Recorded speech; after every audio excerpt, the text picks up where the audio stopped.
Hey guys, what's up? It's 350 Blaze, and I'm here for a special occasion. The creator of many custom maps, named Rsmalec, has agreed to do an interview with me. So, I'm gonna ask him some awesome questions. You guys may remember him from different maps such as Mars Mission and Grinchmas. Greetings. Okay, so the first question is, where did you get the idea for all these maps? I wouldn't say I get the ideas from one particular place, but each one of them, kind of has its own sort of seed. And once that thought occurs to me and kind of clicks, then I just go into overdrive mode till the map is created.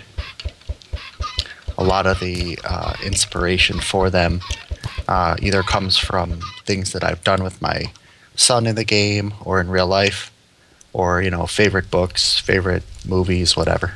Hmm. So, how do you usually get all these redstone contraptions to work for things like Mars Mission? Well, actually, Mars Mission is the first map that I even tried to learn redstone, and honestly, I watched a couple of videos on YouTube just trying to figure out how to make a repeating circuit. And then I just used sort of the same circuit over and over again in slightly different ways. But they're actually pretty simple, a couple pistons pushing things in a circle compared to some of the things that some of my other map maker friends have made. But yeah, they're really cool and stuff. Because I remember playing Mars Mission and that whole little wheel thing when you do the vegetable-y food place. Yeah, actually, that hydroponics chamber, I had the visual idea for that from a ride that used to be in Epcot Center in Florida. I don't know if it's still there, but as a kid, I can remember going to this place called The Land, and they basically were trying to grow food without any soil, and so that's how they thought, they would do it in space in the future. And so it's just like seeds and water on a interior of a spinning cylinder. And so, for whatever reason, when I thought of colonizing Mars, I thought, oh, they probably have a hydroponics pod like that. It's pretty cool. So, out of all the custom maps you've ever played before, which one's your favorite? Which one is my favorite? That's a very tough question. As of, what is it, February 2012, I've played over 200. I've got a couple different ones that I really like, and it's usually the ones that have just a unique theme to them. I'm just gonna rattle off a couple of them. Like, there's one, if you're into really crazy puzzlers, called Enigma Island, and that's got a custom texture pack. The first map that I ever saw that had in-game maps with pictures and words on them was called The Eye, and that one's really crazy. A couple of the ones that the Shaft podcast has done recently, like You've Got Schooled, I really like that one. Again, a custom texture pack, makes Minecraft look like you're in a modern day high school. So things that are different.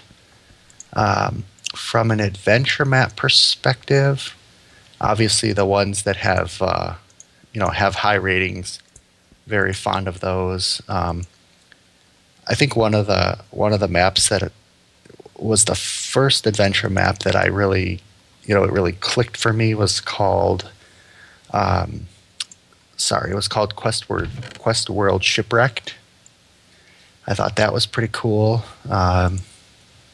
I think recently, though, a lot of the ones that have custom texture packs are just really sticking out in my mind. Mm. So do you have any least favorite maps? It's hard, and the reason I say that is because when I play maps, I try to find, what is it about the map that map maker was good at, and I try to consider, is this a 9-year-old kid or a 12-year-old kid making a map?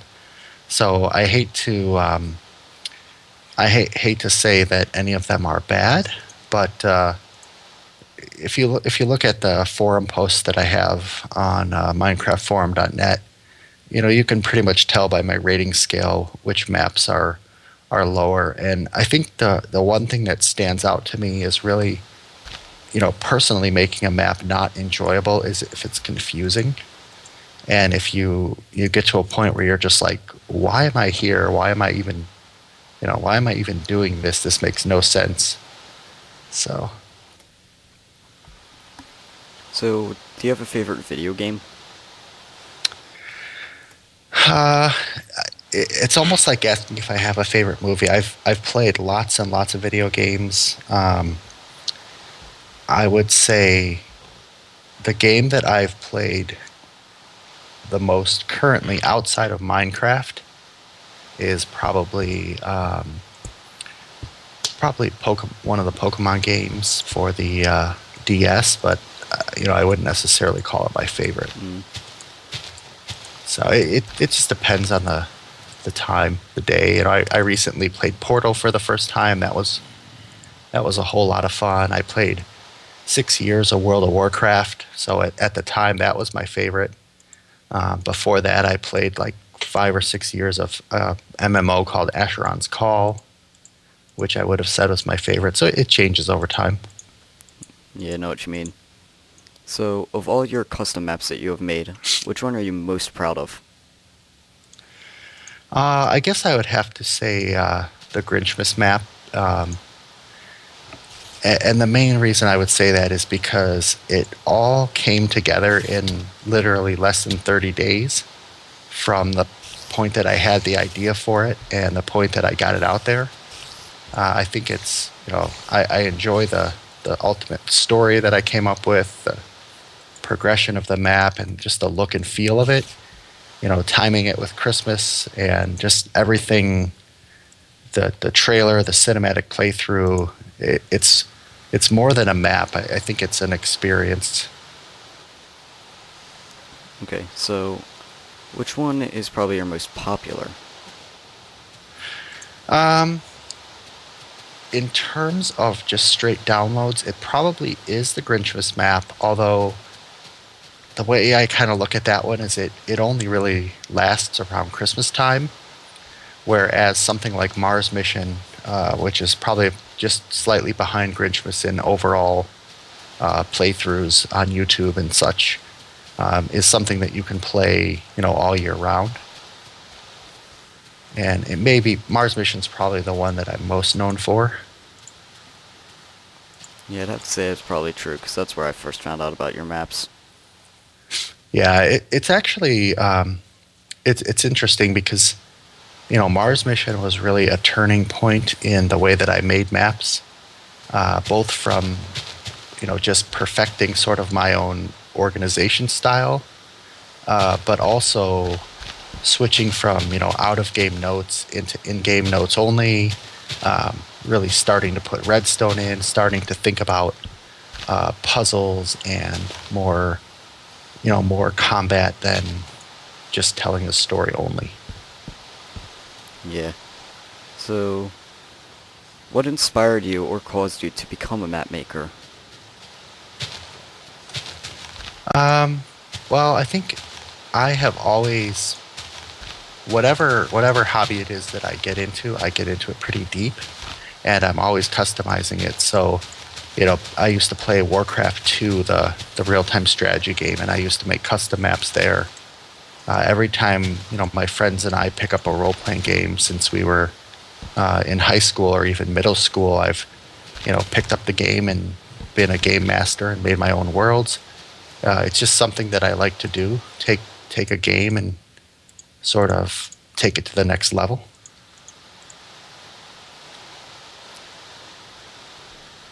So, how long have you been a map maker about?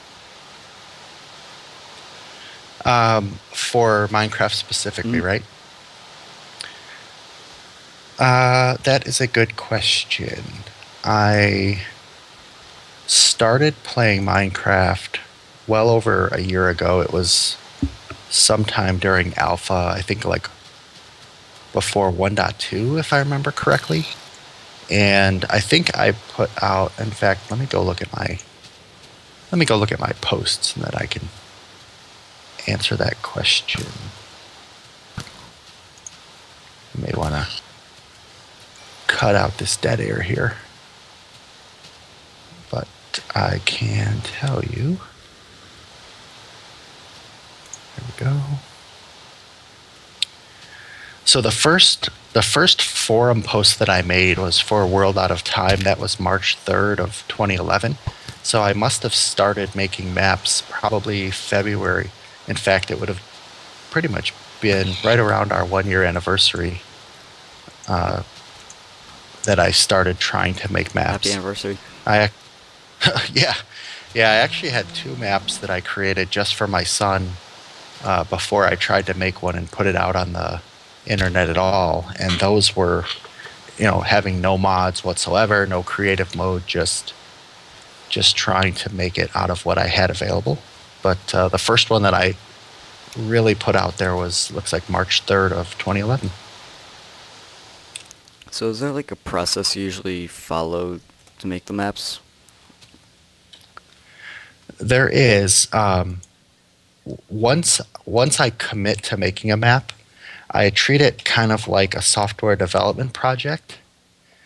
So, if any of the folks that hear this are familiar with creating software, you go through a design phase, and you go through a construction or a build phase, and then a testing phase, and then a release phase. And I've got a forum post out there somewhere that you can download my project plan template. So anyone can kind of take that and then use it to plan out and manage the creation of their map real time. Before I commit to it, it can be anywhere from weeks to months to days. Just yesterday, or actually this morning, I had an idea for a map, and I just started creating it. And sometimes it falls together very quickly. Sometimes it's a long, planned out process. So I'd say it depends. So do you usually play through your own maps, like not even just to test them, but just to play around and enjoy them? No, not really, because by the time it's built, I have gone through so many iterations of it. I will, I'll build it section by section, and then I'll play it out to test it, and then I'll go through the whole thing from start to finish to look at just what's in the chests, and then the whole thing start to finish to look at the storyline. And I'll do multiple cycles of it. And really the first time that I see it played almost always is my son sitting down to play it, and I'm looking over his shoulder taking notes on paper while he is going through it. And he's 9, so his focus is very different than what mine was.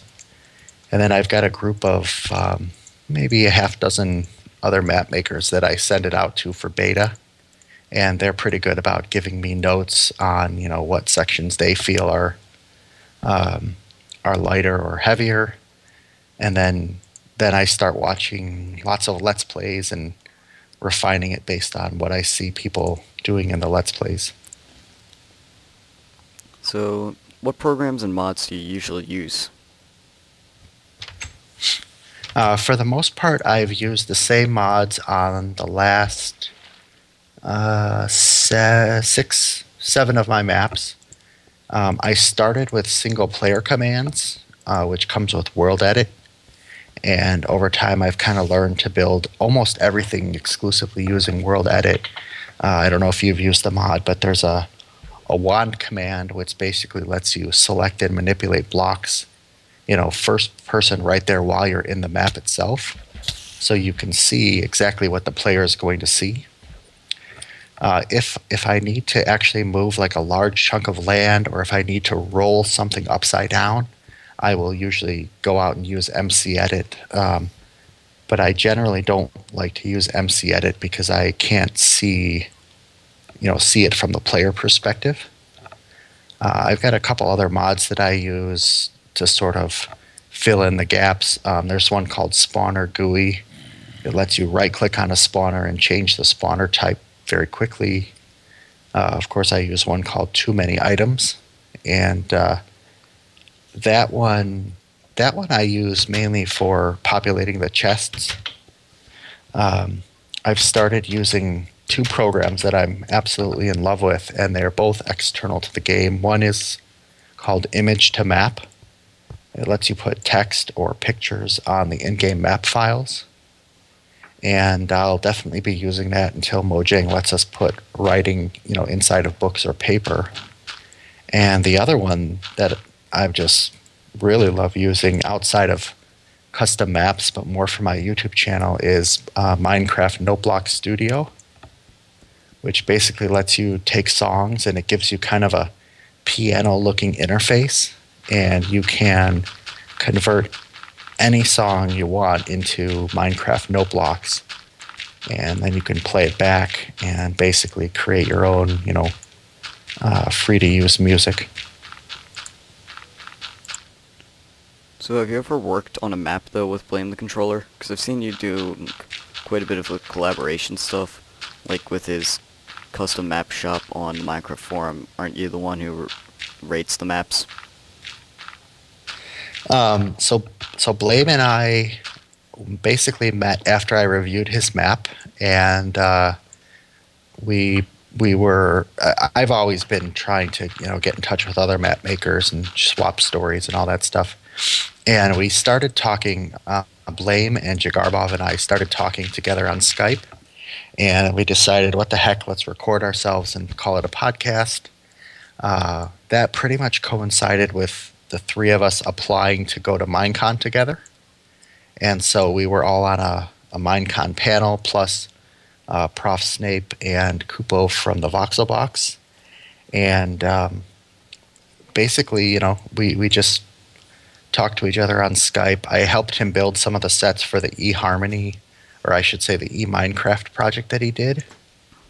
So that was a really cool set of videos. But the five of us have not, well, I can't say we haven't worked on a map together, because we've given each other some tips and we've looked around each other's maps in some cases, but we have not collaborated on a map yet. And we've talked about it. We've got some tentative plans to do it, but pretty much we've all been so busy with our solo projects, we just haven't had a chance to really make it happen. So what's your favorite type of custom map?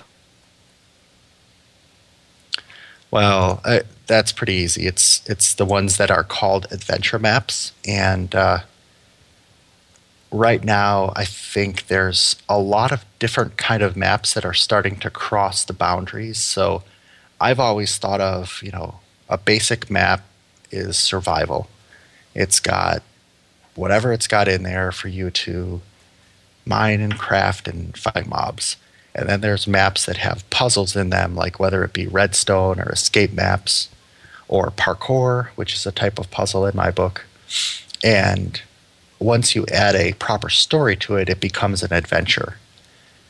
But I think recently the lines are starting to get a little bit blurred, and people are adding more story to their puzzle maps, and people are adding more puzzle to their story-driven maps. So I think we've got some pretty cool quote-unquote adventures coming out this year.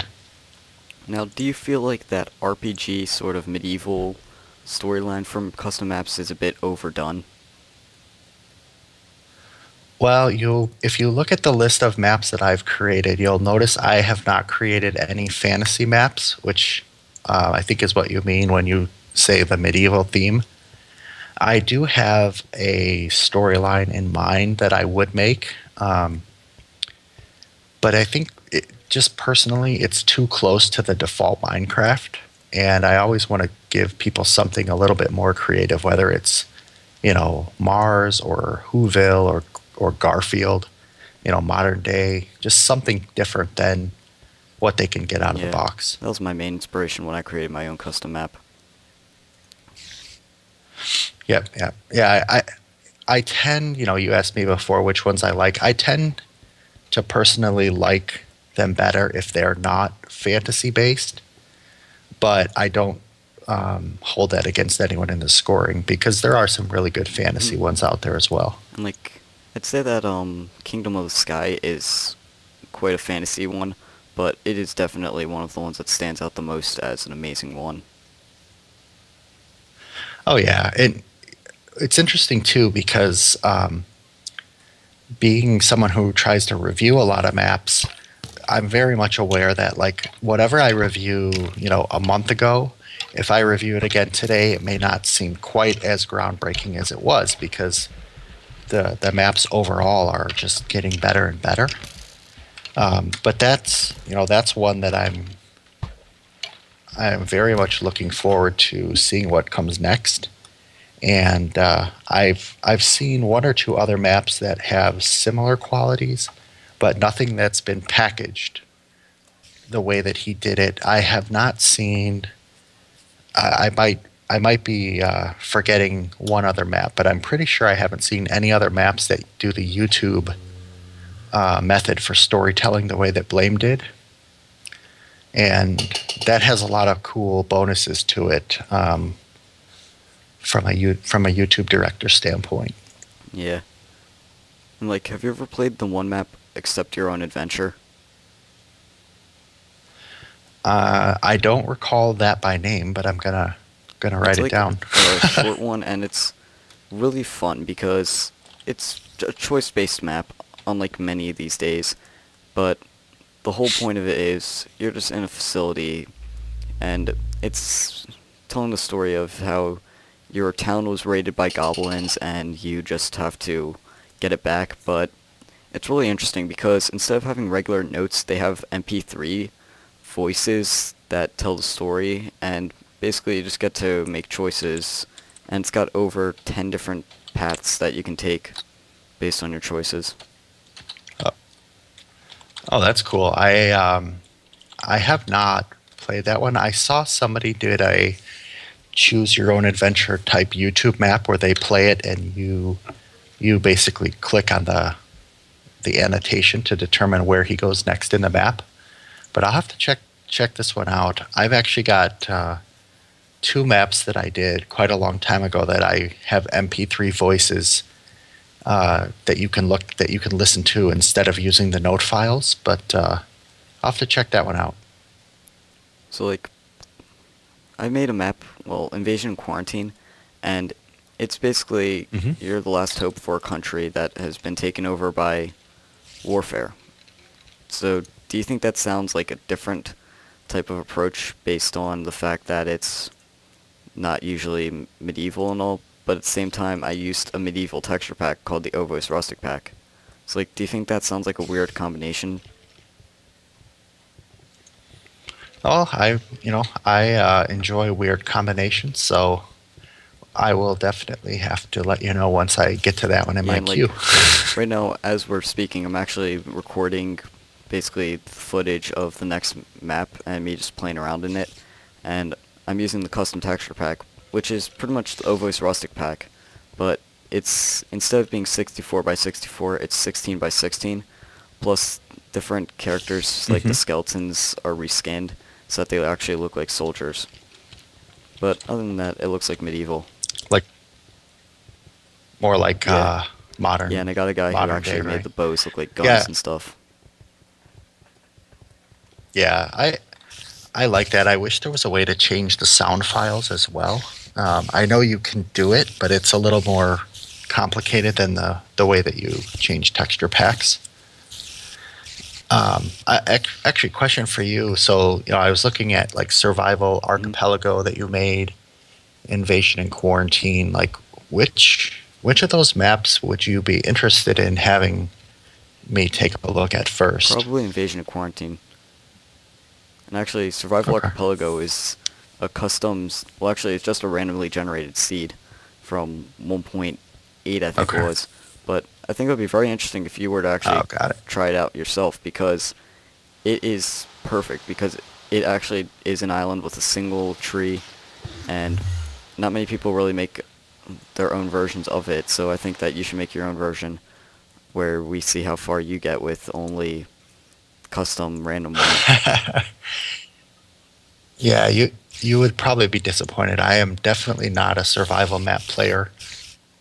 You know, uh, it's either in the first 10 minutes, I can either establish a base, and from that point on, there's really no difficulty to it other than unless I do something stupid, or I will just basically, completely screw up in the first 10 minutes and die. So survivals are a little bit harder to rate Yeah.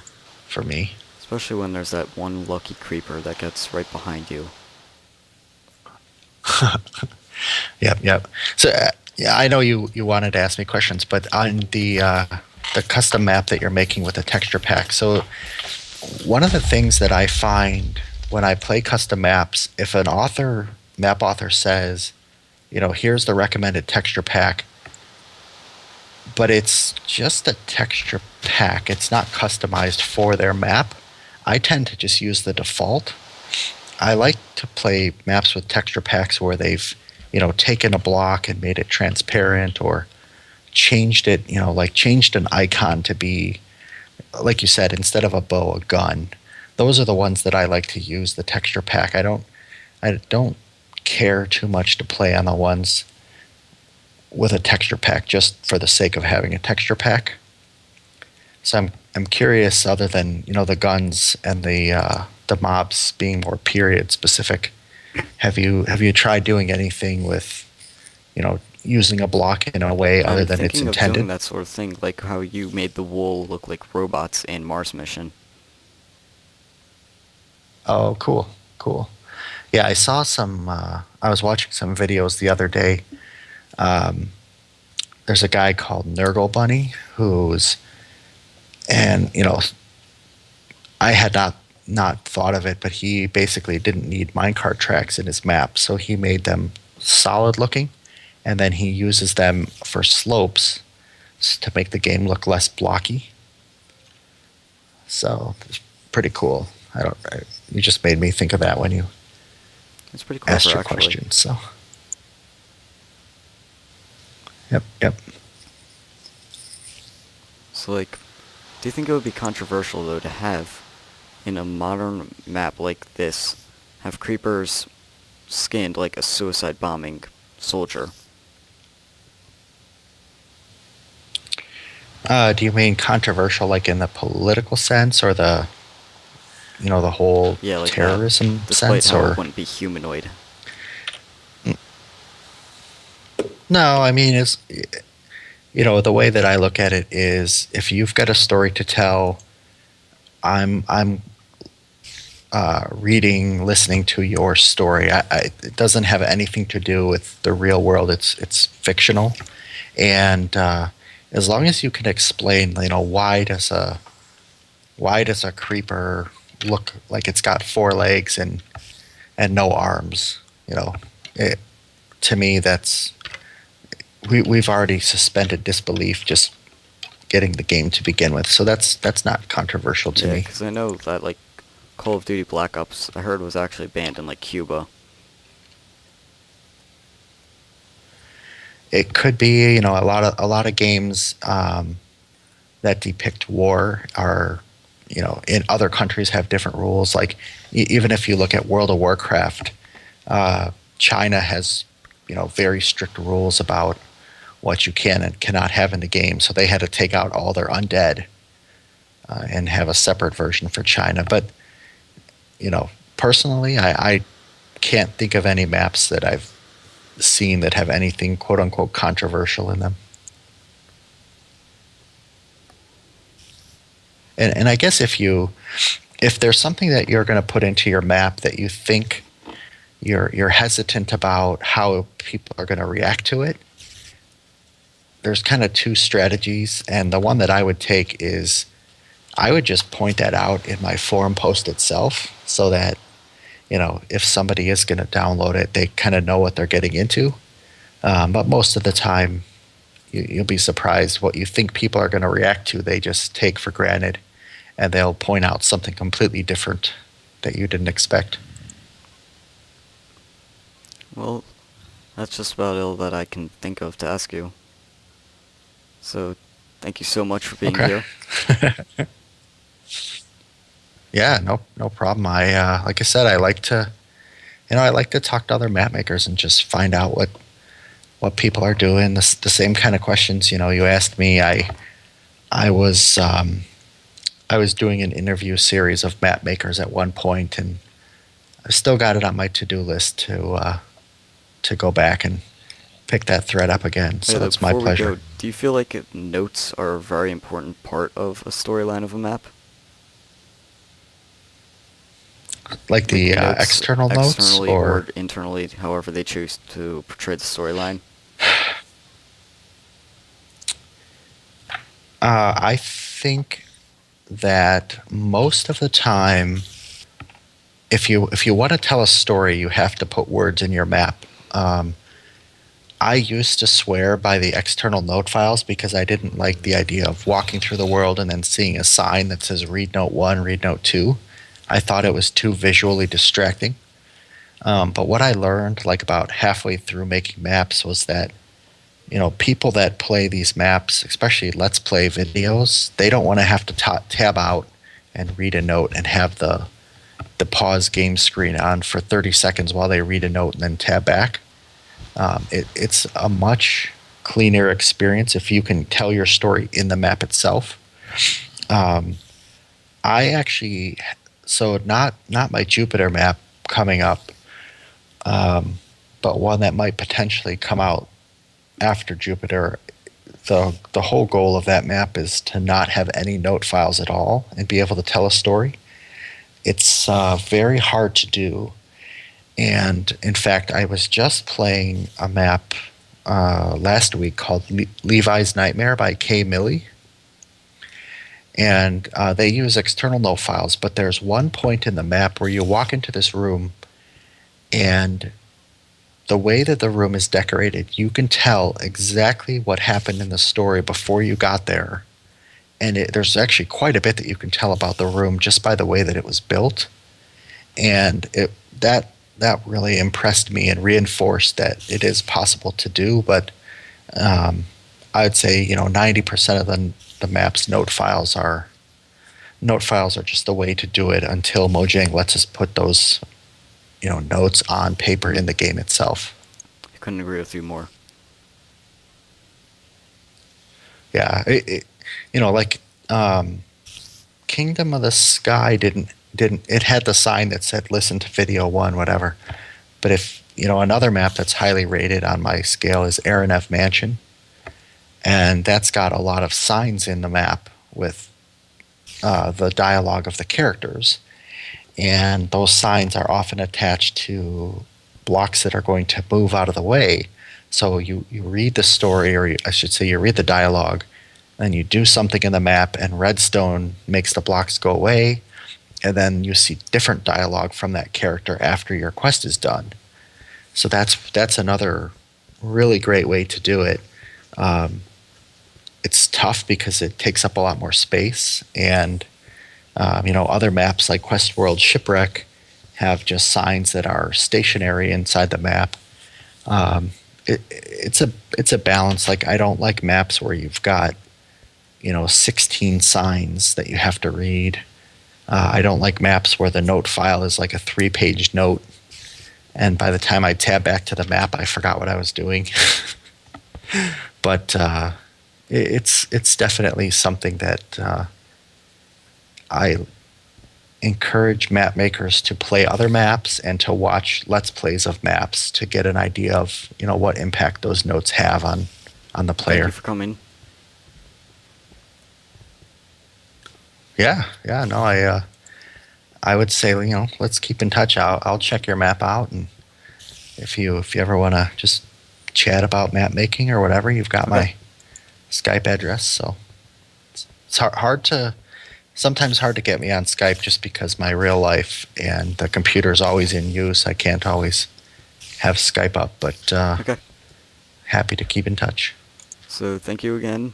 Could not be, well, able to show my appreciation enough, though, for this. Don't worry about that. Just go out there and make a good map, and Okay. And don't forget to Thank you. tell me about it. So guys, you saw it Thanks. here. This was Rsmalec, maker of amazing custom maps, and this was 353 Blaze. See ya.